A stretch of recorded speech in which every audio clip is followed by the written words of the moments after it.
Hey Internet, it's RJ. Welcome back. Thanks for tuning into this show today. Now we are at the last day of November if you're watching this live, and before we change over the calendar to December, we must close with the channel's regular monthly Q&A, so you know the deal. Riddler goes up, and you drop your questions down below.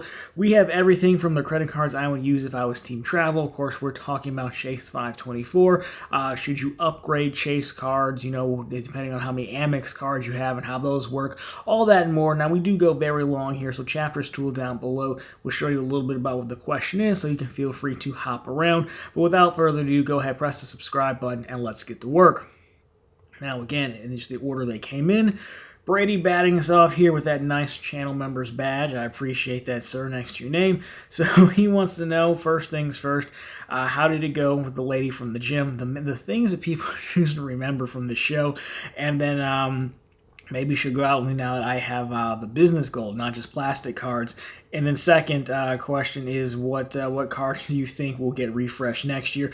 So the first part, young lady from the gym, I think that she just realized that I was so far out of her league, she decided to not call me back. I think that's what happened, or that's how I'm going to tell the story anyways. I still see her on occasion. I think she got a new job and switched times or something. But anyways, didn't go anywhere, probably because I had all those plastic cards and I just haven't had a chance to show her the Amex Business Gold yet. But I think that's what happened. She just realized I was so far out of her league. Like, why even bother? You don't want to fly too close to the sun, right? I mean, I'm practically on TV at this point, You can watch YouTube on TV, so ergo, I'm on TV.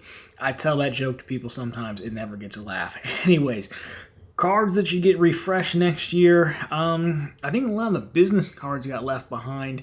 When Marriott did their refresh, some of their stuff, I don't believe they touched their business card on the Amex side, which is actually one of their better Marriott cards now. Hilton the same way, they left their business card the same. I think they could finally go back around and update some of those. To what? Who's to say? I mean, again, it's probably going to be more coupons, I would imagine. I think the Platinum and the Gold card definitely will get a refresh next year. Platinum, because I think they've got to do something, when that Delta Sky Club Lounge restriction is coming. They're going from unlimited to passes. I really think they've got to do something going into 2025, so they've got a year to do it. Same with the Gold. I think the Business Gold gave us the outline. I would imagine the Business Gold still being their best MR earning card, in my opinion. It'll just be more coupons to increase the annual fee, because that's like the one card that's easy to max that out on those 4X categories. So they'll probably, to help offset that, they would probably just add some more coupons. I don't think it'll be anything exciting that really helps anyone, unfortunately, but I think that's what will happen.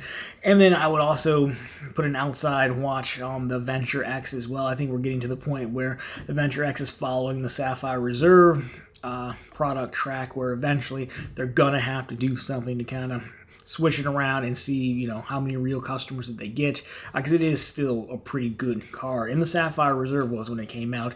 As far as Chase do anything, I mean, I think they need to do something to Sapphire Reserve, but I don't know that they will, really. Sapphire Preferred did already get a mini refresh. Everything else in their lineup is fine. Bank of America doesn't care. Citi, we know they're going to come out with the Strata cards. Hopefully, I don't think they're going to do anything else. Wells Fargo, they owe us new cards. I wouldn't count those as refreshes. And outside of those banks, no one else really cares that much. So that's kind of how I see it. Maybe some of the travel business cards, Gold, Platinum. You could throw the green in there, possibly Venture X. Hopefully, Sapphire Reserve, but I don't see it happening there. So Nathan Cashback, great username as always. You mentioned on a podcast recently how you'd restructure Amex if you were in charge for a day. Curious how I would do, what I would do for Citi and Chase. So yeah, man, thanks for watching that. Anthony Venture, who's another host, he has his own show, was nice enough to invite me onto his podcast. This is my first YouTube live deal. I posted in the community section, so if you go to the channel homepage in the community section, you should be able to find that if you're interested.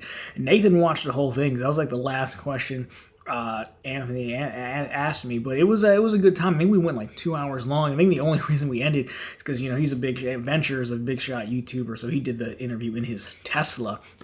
and it just got dark outside. But anyways, the Cliff Notes version for people who didn't catch that for the Amex answer. My answer Amex, if I ran it for the day, I'm actually not really going to do much with the credit cards.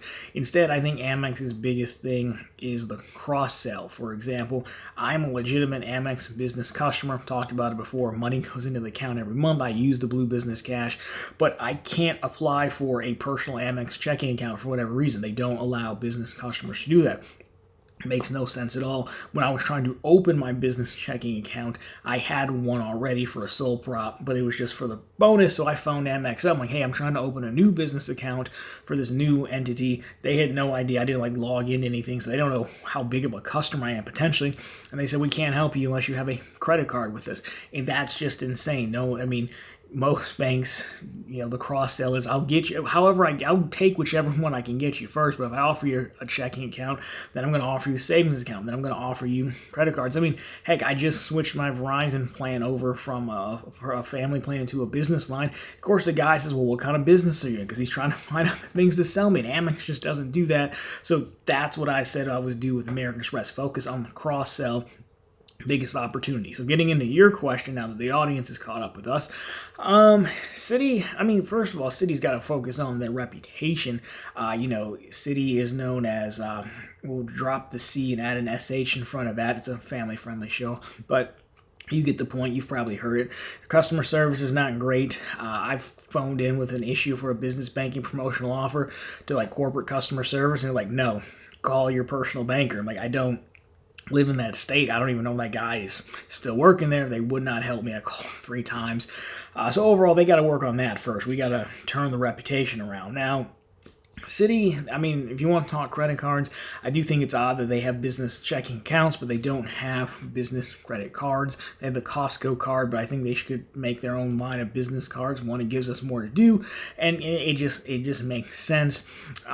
Aside from that, I think Citi would benefit from doing something like Bank of America does with preferred rewards.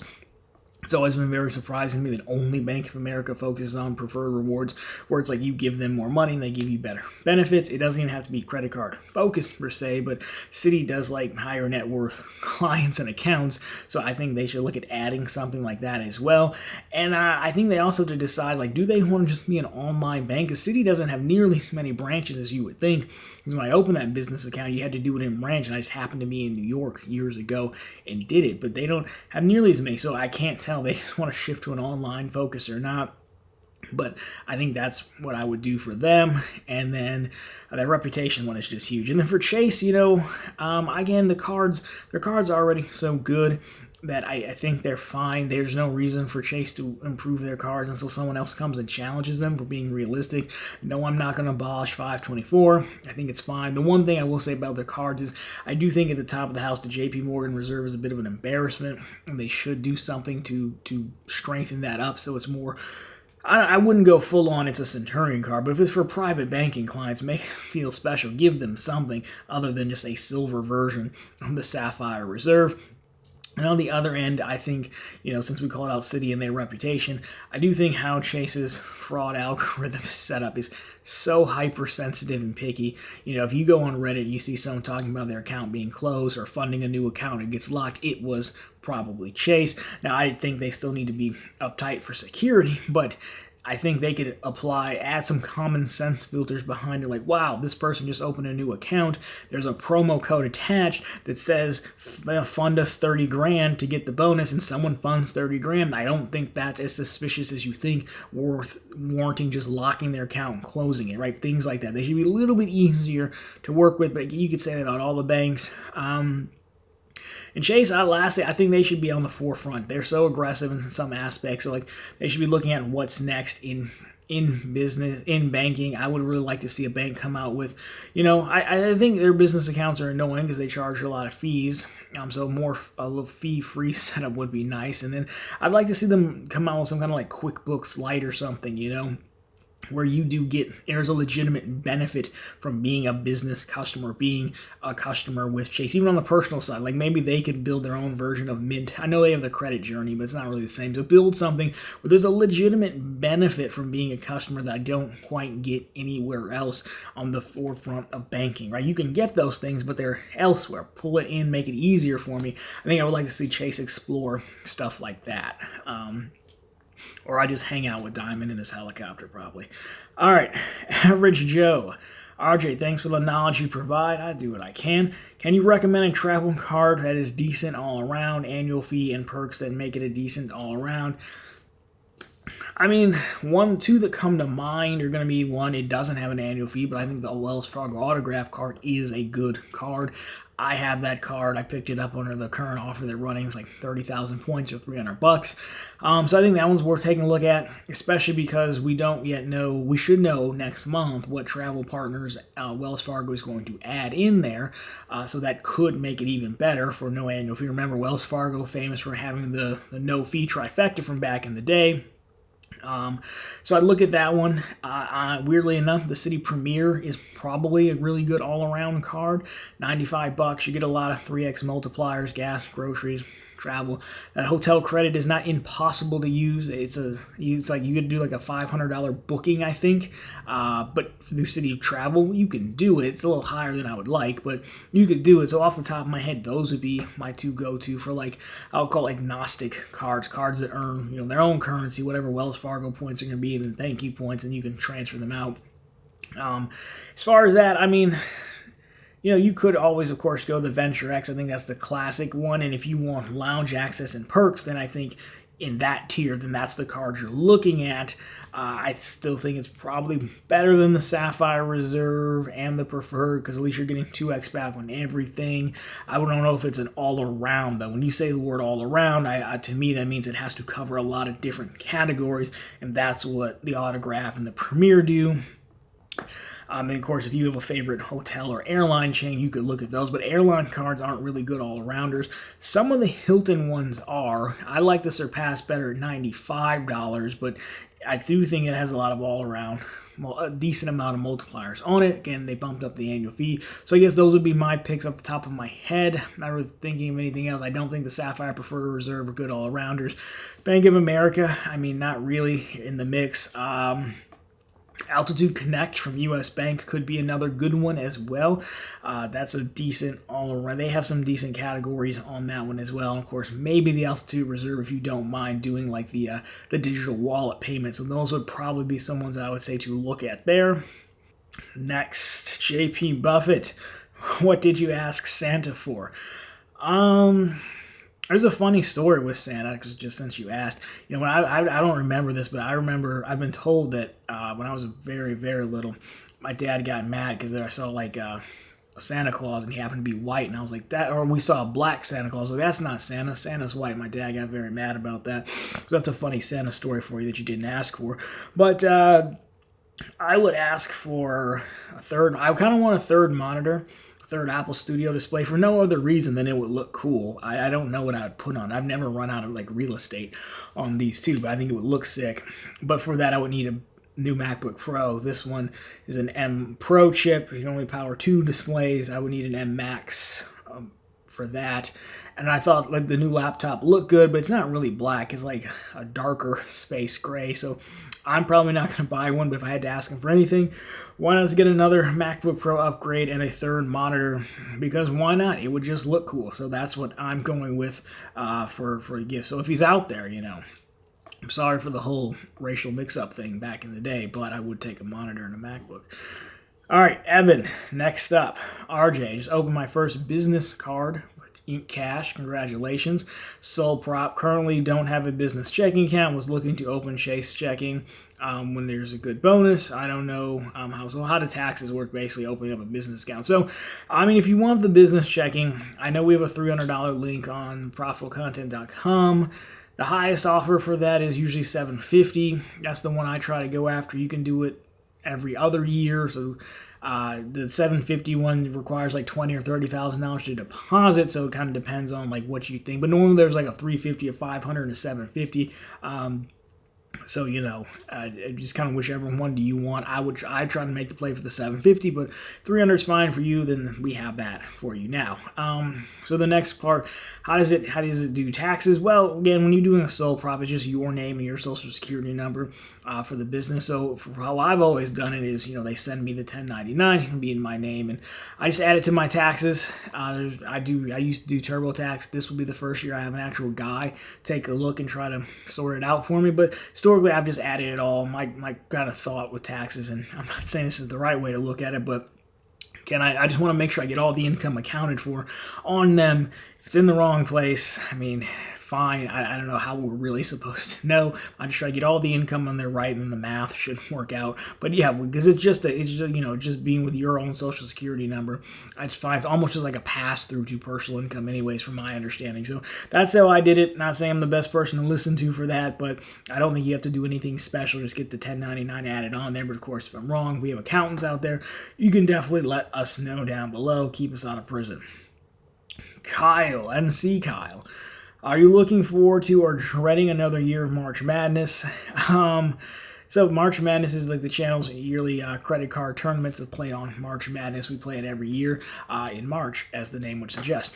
So, no, I'm looking forward to it. I think it's fun because I vote as well, and it is run by the people, so I don't really get a say in who wins. I'm just more of the commissioner, the steward of the games, if you will.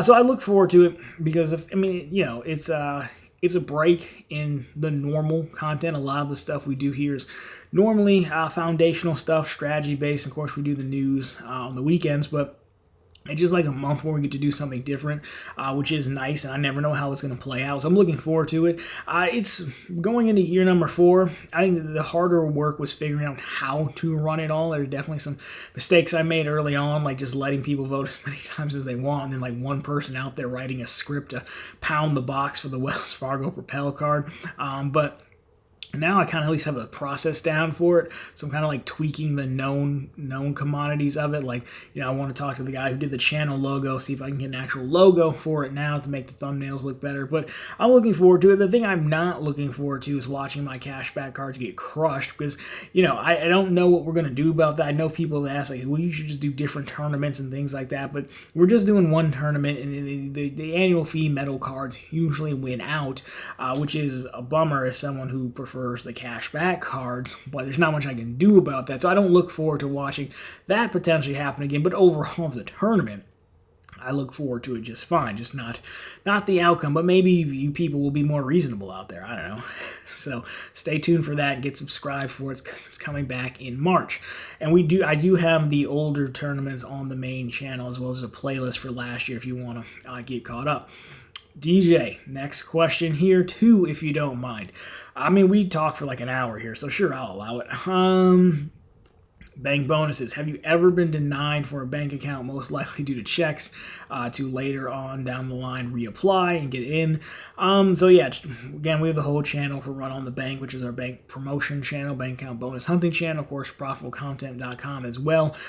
So I sign up for a lot of accounts, and yes, I do get denied for checks. Check systems is basically your credit report just for deposit accounts. So, in the past I've gotten denied, and if I'm close by, then usually you can go in branch and get in. Like, I've gotten denied, then went in branch like an hour later with no issues at all. It's not to say they don't pull checks or see it. I've definitely had bankers look at checks in branch and ask about it, but normally that's a surefire way. Now, as far as getting in later, like just through online, it's happened. I remember trying to get into Modify, and they kept denying me. Now they're out of business, so joke's on them. But like Bank of America denied me randomly, then they let me in later. So it does happen, and it really, the amount of time I put in between it would probably be like, hey, I applied, and maybe the next time or two they run a promotional offer, I might try again. To see how that goes. I think it's worth trying because it takes how long to apply? 3 to 5 minutes maximum, so low dice roll, if you will. Credit unions and things like that, sometimes I don't usually bother. So a lot of times I'll also see what the people and the doctor are saying. If everyone's getting denied, then maybe I'll just let it go. But yeah, in branch is definitely the way to go if you can, and then if it's like a high offer that you really want, I think, sure, why not give it another try. Credit card product changes is next. What's the proper etiquette in requesting product changes, specifically Chase Ink cards? So when Chase is easy, I wait a year. They generally don't like you to change the card, even if it's a no annual fee to no annual fee card. I've seen some people with Citi say they've done it within 6 months, which should technically be fine because there's no annual fee, and the Credit Card Act is what prevents them from charging a higher annual fee in the first year. So, they wouldn't necessarily be able to upgrade you or anything, or they probably just want to make a blanket rule to avoid trouble. But you just phone up. They won't do it for a secured message for whatever reason. That's fine. Phone up, ask them. They refer to cards as you'd say, hey, I want to change my card ending in 1234 to an Ink Cash card. They will go and make sure it's allowed, review the account, whatever that really means, read you the riot act of documentation, and you're well on your way. They'll ship you another card and you'll be good to go. So strategy is, the Ink Cash for me is a keeper, but the Ink Unlimited is the one I tend to churn. So usually, because it's no annual fee, I usually end up forgetting about it, and then I will maybe phone in, and I don't necessarily product change it because I don't really need two Ink Cashes, but I used to either just, move all the credit limit from the Ink Cash over the Ink Unlimited to the Ink Cash and then close the Ink Unlimited. They'll happily do that. But now, I could probably just cancel the Ink Unlimited as well, wait a month, and then as long as I meet that 2-year requirement, just apply for my new Ink Unlimited. That's generally my strategy. That's probably the best strategy when you're talking about churning ink cards, I would say. I just got to remember your 2-year window, and again, you can cancel it and then a month later apply. I don't think you have to wait a month, really, but that's the strategy that I use. Joker, the whole world wants to know. Boxers or briefs? This is what I get for answering every question. I think we're becoming too good of friends. Skipping the joke about asking your mother, I would say it's kind of like a cross, because I'll put it on screen, not the actual thing, but I wear some kind of Under Armour cross. They're not quite full-on compression shorts. I wear those at the gym. Those are generally longer and a little bit tighter. But it's I think they go Under Armour Boxer Jock in black, of course. I like the tighter fitting jeans so they don't ride up. Very comfortable. I've been wearing those for years and years and years, so I think they're a cross between the two. I think that's the only way to go. I don't think I could go back to anything else after this, honestly. So that's what I'm going to go with. The inevitable, I'm on the fence about getting and then keeping the Venture X card. Most of the cards in my wallet have an option of cashing out points for at least 1 cent. This way, in case I need to, I can cash it out with Venture X Miles, redeem for cash at ½ cent, which is horrible. I did forget about that. Aside from transfer partners, are there any other use for Venture Miles? They did have don't they still have that magic, they call it magic eraser or something, where you could apply the miles to travel purchases you made on the card, which is a little bit different than transfer partners and a straight trying to do a cashback or statement credit redemption. I think you can do that. I don't know. You could, before you could move saver bond points to Venture X, I don't know if you can move them reverse on that. Someone could probably help us out with that down below. But I don't think there's anything wrong with getting it year number 1, especially if you can find that 90,001 link. I don't think I have 90 on my link. I think it's only 75, but you can check it. But I think year number 1 is fine. Get it, and then you can probably find something in year number 1 to use them for travel-wise, and then you can just get rid of the card after that. I wouldn't necessarily be worried about having to cash those out specifically unless you just sit on your miles a lot, which isn't good. But I think those are really your only options that I know of. On occasion, I guess Capital One may participate in the Amazon shopping thing where you can link your Amazon, you can link your credit card. You have to go through a special link. I did a video on this, but you can link your card to a special page. If you just Google Amazon, shop with points through PayPal or Amazon, Capital One might come up. You can link your account, then add it to your wallet. You may be able to redeem your points that way through just shopping through Amazon or shopping through PayPal. That could be an option if you wanted to. Again, it's still not cash, but it's close to cash. That's kind of how I do with my U.S. bank accounts, point or card. So that's the only other ones that come to mind. But if you have any Venture X holders out there know of a better way, definitely let our guy know. Credit card connection. Wonder how many cards he has. RJ, happy Thanksgiving. Well, thank you, sir. I appreciate that. Same to you. Hope you had a good one. What are your thoughts on product change from CSP to CSR? I have the Platinum and Gold as well. Is there enough value in the Sapphire Reserve that I should consider? I don't think so.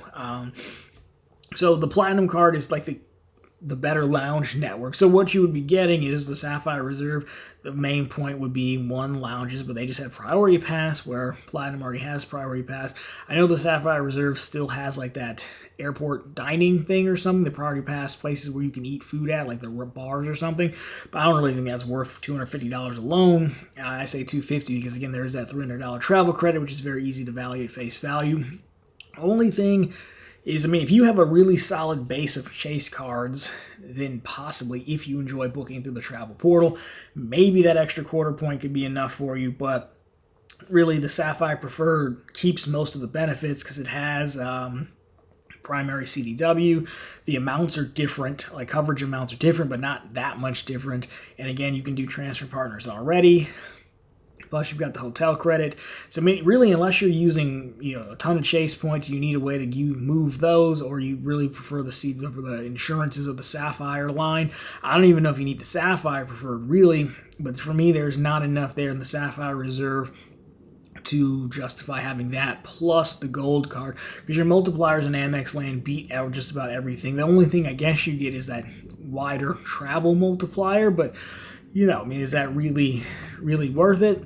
At that point, you might be better off adding a Blue Business Plus to your existing Amex line, no annual fee. Now you're getting 2x back on everything.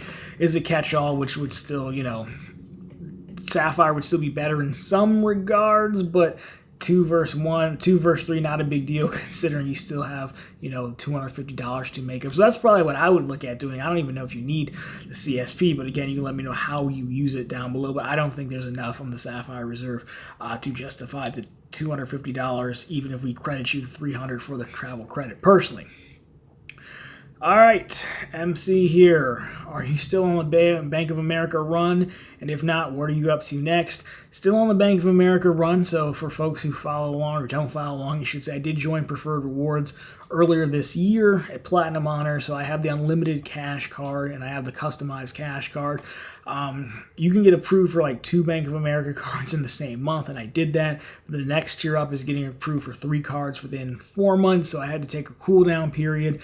And so right now I did begrudgingly get the business gold card. I was probably the least thrilled person to get a $150K offer for that, but I did it. It'll take me, hopefully it takes a while to work through 10 grand in spend. And once that's done, then I plan to be back on the Bank of America bandwagon once more, getting the Susan G. Komen, which is basically another version of the customized cash card. So Bank of America on pause, but it's going well right now. I just had to pause for a little bit, work through the application rules. Unfortunately, I would have picked them all. But I think I could have gotten it now, honestly, but the gold card, even though I hate the business gold card, it was just such a high offer, and they're going to update it in February with the higher annual fee. It just logically made sense to pause that. Those cards, Bank of America cards, are always going to be there. Hopefully, I can't imagine they would kill the Susan G. Komen one. That would be pretty bold for a bank to say, we're good on cancer research. So I think that one's going to be, they did kill some of the other ones, like the wildlife one and the MLB one, but I think this one should be safe. Just, it would be a bad look if they killed it. So then I will get back to that. I just have to detour to Amex land. All right, next up, when and how did you get into being aggressive with leveraging credit cards? So I think my first freedom goes back to 2013, but for like a while I was just like, I had my Chase set up. I had the Freedom, the Freedom Unlimited. I think I eventually got the Sapphire Reserve. I picked up a Marriott card in there. And I dabbled in Amex land for a little bit, but I would say I got probably aggressive around 2020 or 2021. And by aggressive, I mean just applying for a ton of stuff for the intro offers and building out that 5% cash back. So I think at some point I decided, I don't travel the way one needs to travel to make travel cards worth it, even though it seems they're much cooler. And at one point, I've said it before, I really did want the Platinum card. So I think once I realized that, and then when I started doing the bank account bonus hunting thing, like legitimately for sport, like going for 10 grand a year, I kind of looked at it, I was like, well, the reason the 10 grand a year number came around is because John from Bank Account Bonus Central, he was trying to do 10 grand a year from banks, period. but his direct deposit is much harder to change than mine was. He works at a school. I mean, he shared this all before. He works at a school as a teacher, and it's very hard to change. Me, all the companies I've worked for, everyone basically uses Workday now, but back then it was like UltiPro or like ADP or something. So the point is, I could direct my direct deposit to like 99 different accounts in Workday. So I was like, it's too easy. Let me do 10 grand in bank promotions, and then let me try to do like 5 grand in credit cards. And I understand that miles are still valued in money, but I really just got obsessed with how much money I could take from banks, and I still am. So then the goal became 10 grand from bank promotions. I was like, 5 grand from credit cards seems fair. I simply don't spend a lot of money. I have, I would say trust me, I spend money. Like, I have nice things like we talked about. It's just, like, no one really needs 2 Apple Studio displays. This is a sit-stand desk. I don't stand at all. I bought this because it was matte black. I don't raise the height at all.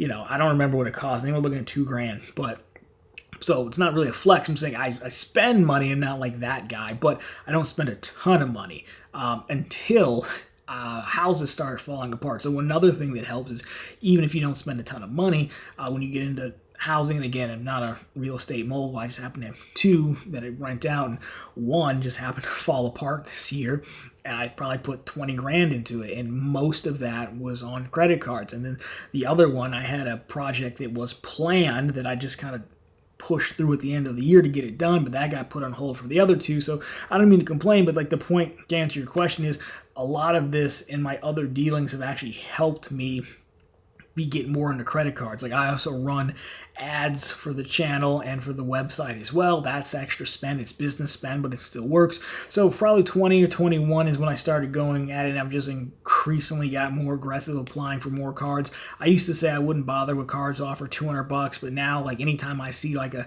$1,000 bill I have to pay, which, as you all know, happens more than you like, I'm like, I should get another credit card for this. And the point now is, if I have a large bill, I feel like I'm wasting spend if I don't have a credit card bonus that I'm working on.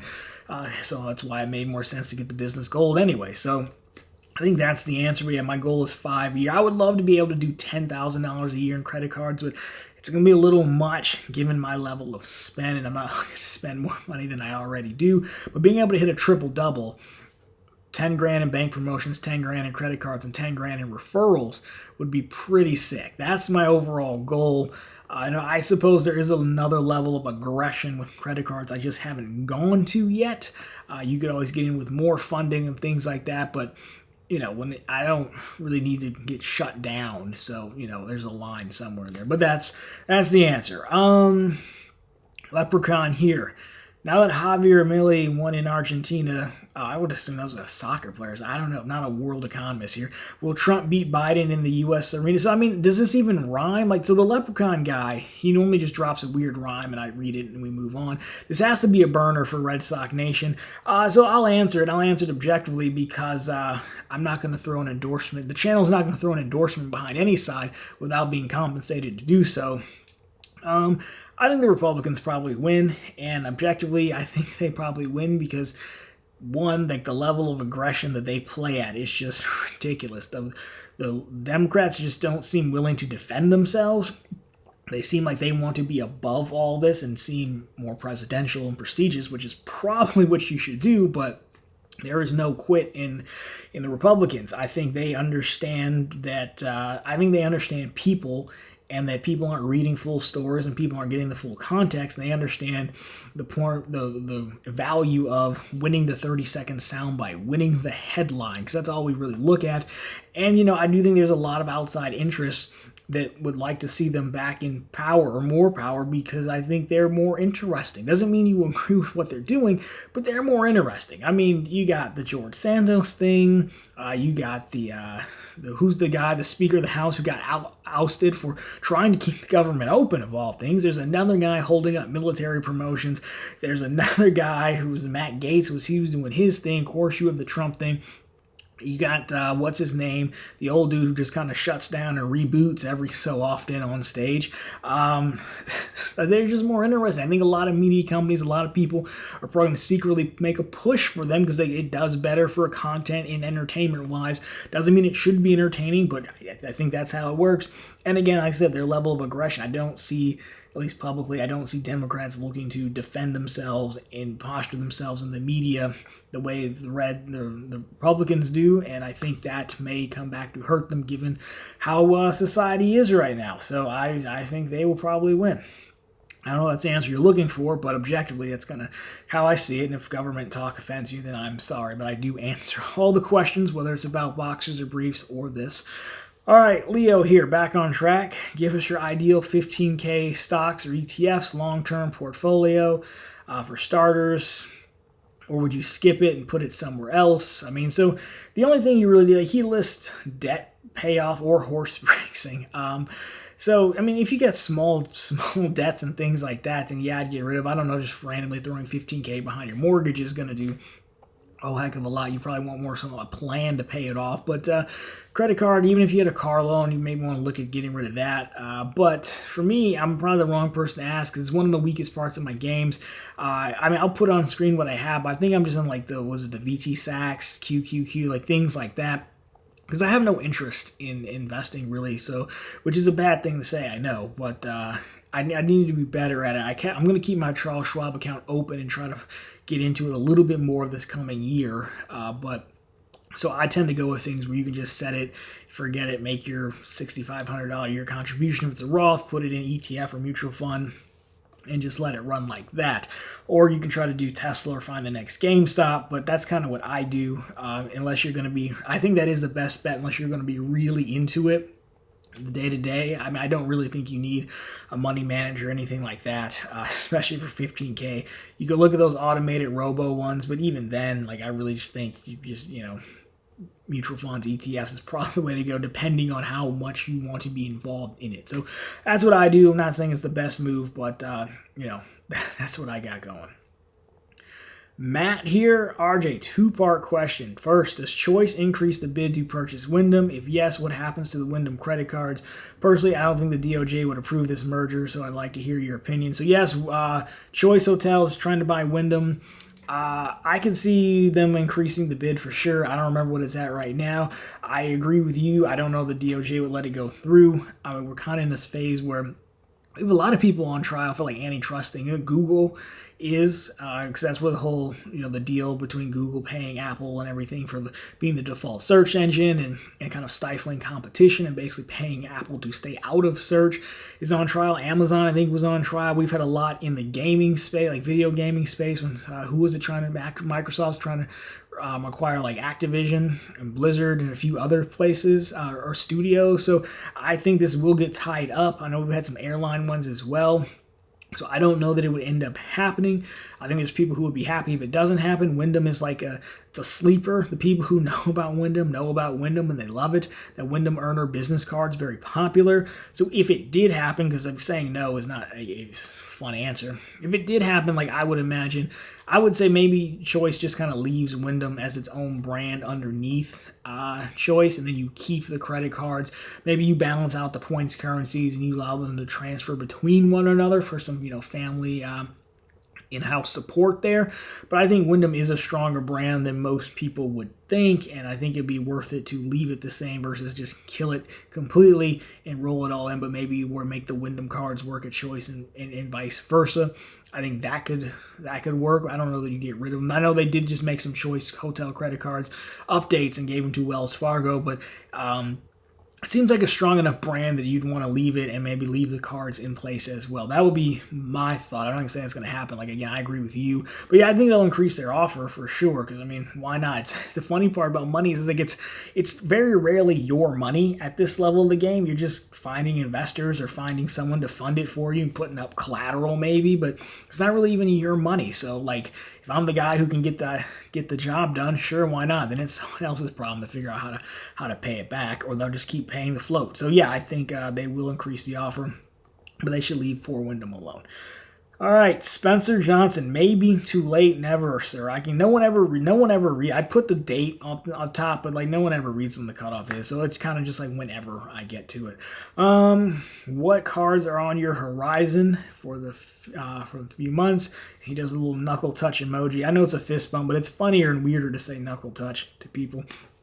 So right now, again, we're doing the Amex Business Gold Reluctantly. After that, I think it's going to be the Susan G. Komen card again, my last Bank of America card.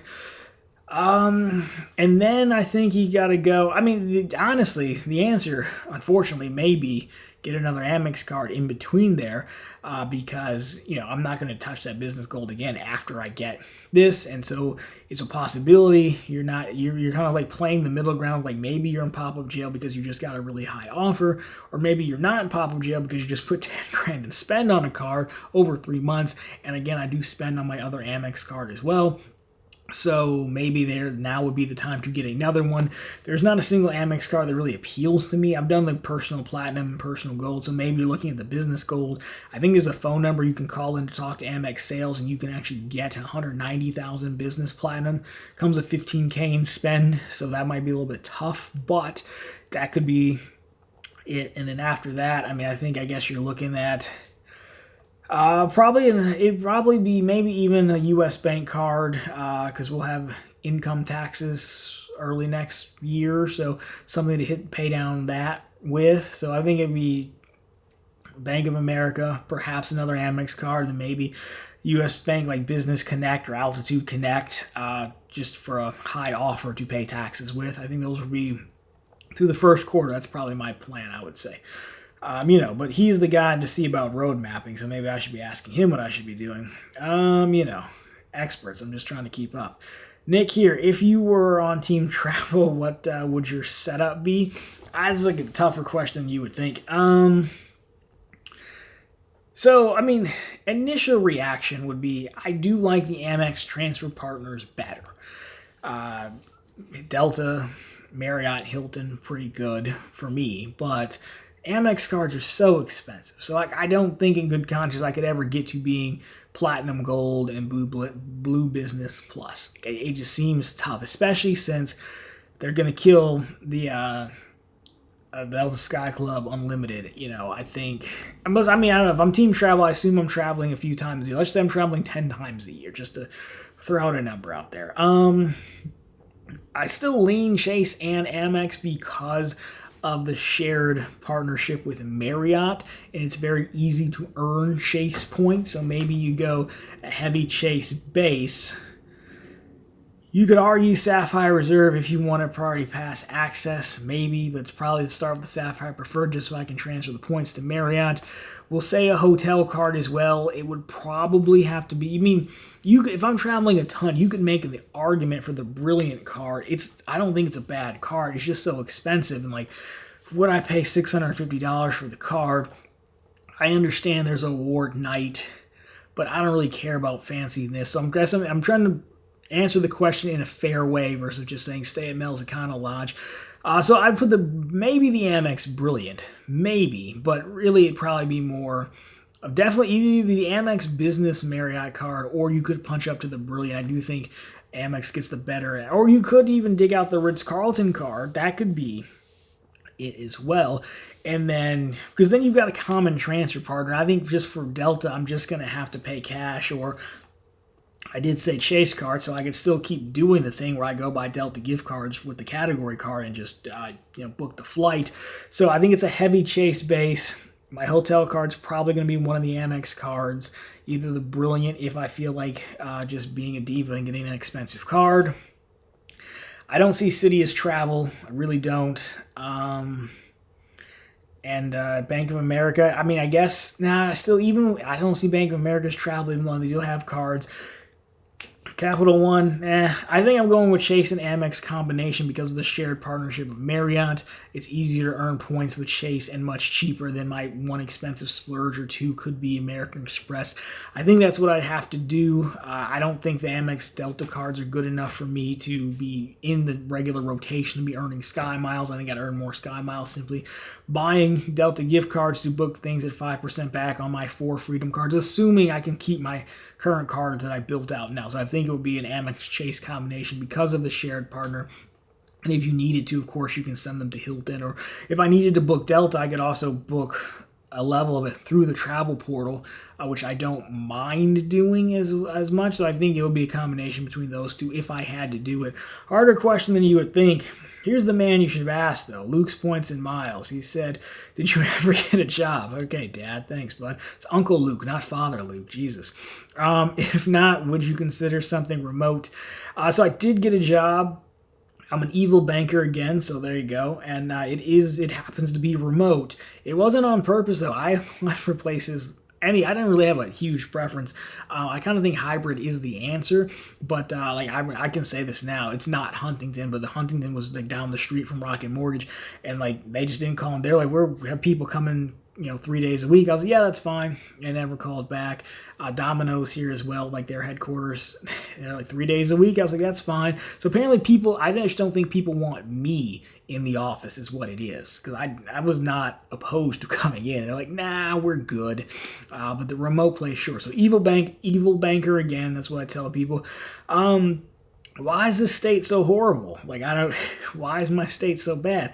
Why would in Mexico? I don't know. I'm not going places. Can you drink all the water in Mexico? That's kind of my rule. I'm going places we can't drink the water. I know that's a very American thing, an uncultured thing to say. I'm sure some places you can, like the touristy places.